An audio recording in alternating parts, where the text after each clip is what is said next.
Thank you so much for being a part of my sessions, and please don't forget to subscribe to my channel. Bell icon నొక్కండి. Thank you so much. Hello friends, ఈరోజు మనం 11th day 11లో ఉన్నాం మన 30 days spoken English ప్రయాణంలో. So ఈరోజు మనం do, does, did, will, shall అనేటి auxiliary verbs గురించి మాట్లాడదాం. వాటిని ఎలా వాడాలి అనే దాని గురించి మనం తెలుసుకుందాం. ఇన్ఫాక్ట్ చాలా ఆక్సిలరీస్ ఉన్నాయి, కానీ ఈ కొన్ని మాత్రమే ఆక్సిలరీస్ నేను ఈ రోజు క్లాస్ సెలెక్ట్ చేసుకున్నాను. ఎందుకంటే మనకి ఇప్పటివరకు simple past, simple present and simple future మూడు మేజర్ ఇంపార్టెంట్ టెన్సెస్ గురించి డిస్కస్ చేసాం. వాటిలో ఈ పదాలు ఎక్కువగా వస్తూ ఉంటాయి. ముఖ్యంగా క్వశ్చన్స్ ఎలా తయారు చేయాలి, ఎస్ ఆర్ నో క్వశ్చన్స్ వచ్చేసరికి ఈ పదాలు చాలా అవసరం అవుతాయి. సో వాటి గురించి డిస్కస్ చేద్దాం. ముఖ్యంగా డూ అంటే యాక్చువల్గా డూ అనేది అర్థం ఏంటి అంటే, డూ అన్న డస్ అన్న అర్థం ఏంటంటే చేయటం. డూ అనే దాన్ని ఐ, యు, వి, దే అనేటువంటి సబ్జెక్ట్స్ వచ్చినప్పుడు వీటిని ప్రొనౌన్స్ అంటాం. ఇలాంటి సబ్జెక్ట్స్ వచ్చినప్పుడు మనం డూ అనేటటువంటి పదం వాడతాం. వాటితో మనం క్వశ్చన్స్ చేస్తుంటాం. అలాగే డస్ అనేదాన్ని he, she, third person singulars వాటితో పాటు క్వశ్చన్స్ తయారు చేయడానికి వాడుతూ ఉంటాం. ఫస్ట్ గా కొన్ని క్వశ్చన్స్ చూద్దాం. Do you speak English? Do you speak English? మీరు ఇంగ్లీష్ మాట్లాడతారా? అలాగే డూ దే స్టడీ వెల్? వారు బాగా మాట్లాడతారు. ఒక విషయం గుర్తుంచుకోవాలి, డూ వచ్చిన ప్రతిసారి కూడా వెర్బ్ యొక్క ఫస్ట్ ఫామే వాడతాము, ఇంకేమీ వాడకూడదు. Okay, look here, all verbs first forms. Okay, yes. Do you speak English? మీరు ఇంగ్లీష్ మాట్లాడతారా? Do they study well? వారు బాగా చదువుతారా? Do you play football? మీరు ఫుట్బాల్ ఆడతారా? Do I look good? నేను బాగా కనిపిస్తున్నాను? సో ఇలాంటి ఎక్స్ప్రెషన్స్ మనం డూ తో చేయొచ్చు. అలాగే డస్ కి వచ్చేసరికి డస్ ని మనం he, she, it third person singulars తో వీటితో మాత్రమే మనం డస్ వాడతాం. Remember, does he speak English? Does తో కనుక మనం ఎస్ ఆర్ నో క్వశ్చన్స్ చేస్తున్నప్పుడు ఎప్పుడు కూడా గుర్తుంచుకోండి, వెర్బ్ యొక్క ఫస్ట్ ఫామ్ V1 మాత్రమే వాడతాం. దానికి మళ్ళీ ఎస్, ఈఎస్ యాడ్ చేయడం జరగదు.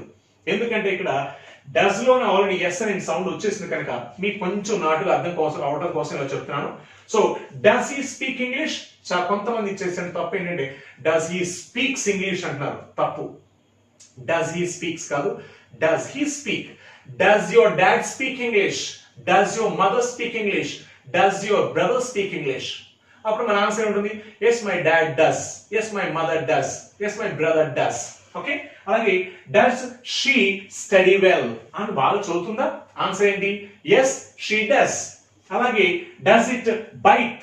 ఇట్ అనేది వస్తువులకి, ముఖ్యంగా మీకు చెప్పాను థర్డ్ పర్సన్ సింగులర్స్ లో వస్తువులకి లేకపోతే నాన్ లివింగ్ బీయింగ్స్, ఓకే, వస్తువులకి లేకపోతే జంతువులకి ఎక్కువ వాడుతుంది. Does it bite? Does it అంటే మీ కుక్క కరుస్తుందా? బైట్ అంటే ఏంటి? కరవడం. Does it bite? ఎస్ అంటే ఎస్ ఇట్ డస్, నో అంటే no it doesn't. Yeah, does your dad smoke? Does your dad smoke? మీ నాన్నగారు సిగరెట్ కాలుస్తారా? అవును అంటే ఎస్ మై డాడ్ డస్, లేదనుకోండి no my dad doesn't. So ఈ విధంగా క్వశ్చన్స్ చేసుకోవచ్చు. అలాగే విల్ అండ్ షల్ గురించి మాట్లాడినప్పుడు ఇవి ఫ్యూచర్ లో మాట్లాడతాం. గుర్తుంచుకోండి, ఇది ప్రెసెంట్ లో వాడతాం, ఇది కూడా ప్రెసెంట్ లో వాడతాం. Simple present, simple present. ఇప్పుడు విల్ అండ్ షల్ వీటిని మనం ఫ్యూచర్ టెన్స్ లో వాడుతూ ఉంటాం. సో ఫ్యూచర్ టెన్స్ లో అంటే వీటిని కూడా క్వశ్చన్స్ కే వాడతాం. Will you join the army?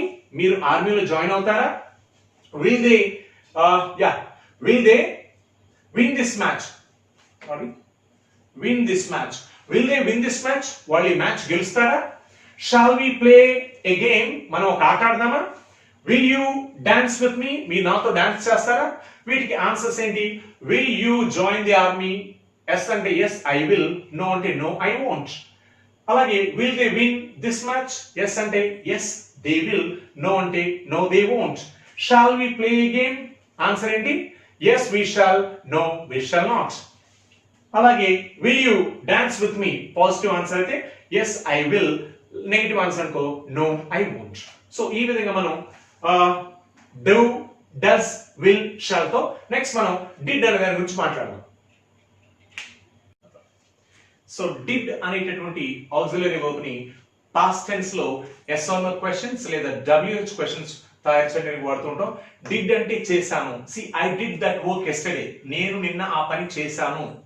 కానీ దీని హెల్పింగ్ వర్బ్ గా సహాయక క్రియ లేకపోతే ఆక్సిలరీ వర్బ్ అంటారు. దీన్ని హెల్పింగ్ వర్బ్ లేదా ఆక్సిలరీ వర్బ్ ఎప్పుడు వాడతాం అంటే ఎస్ ఆర్ నో క్వశ్చన్స్ తయారు చేయడానికి వాడతాం పాస్ట్ టెన్స్ లో. Did you go to temple yesterday?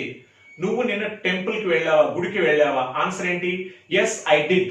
లేదనుకో నెగిటివ్ ఆన్సర్ అనుకో నో ఐ డిడ్ంట్.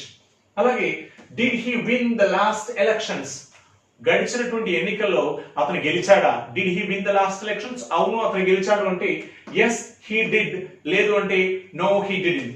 ఒక్క విషయం గమనించాలి, వీటన్నిటిలో కూడా మనకి డిడ్ వచ్చిన ప్రతిసారి కూడా వర్బ్ యొక్క ఫస్ట్ ఫామ్ మాత్రమే వాడుతున్నాం and we don't use the second form. ఎందుకంటే past tense లో గెలిచాడు, he won the elections. గెలిచాడా? did he win the elections?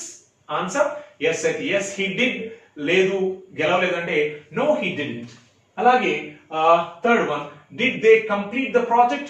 వాళ్ళు ఆ ప్రాజెక్ట్ కంప్లీట్ చేశారా? did they complete the project?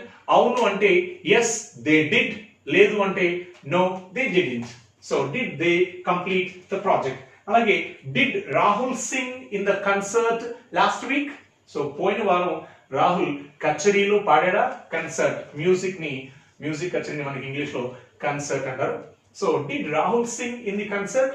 Answer yes అంటే ఎస్ రాహుల్ డిడ్, లేదు అంటే no Rahul didn't. Next one, did your mother cook biryani last night? రాత్రి అమ్మ బిర్యానీ వండారా మీ ఇంట్లో? Did your mother cook biryani last night? Yes అంటే ఎస్ మై మదర్ డిడ్, లేదు అంటే no my mother didn't. My mother స్థానంలో మనం ఎస్ షీ డిడ్ లేదా నో షీ డిడ్ంట్ అనే ఎక్స్ప్రెషన్ కూడా తెలుసుకోవచ్చు. సో ఫ్రెండ్స్, మనం ఇప్పటి వరకు do, does, did, will, shall అనేటువంటి ఆక్సిలరీ వర్బ్స్ ని ఎలా వాడాలి, వాటిని వర్డ్ ఎలా క్వశ్చన్స్ తయారు చేయాలని నేర్చుకున్నాం.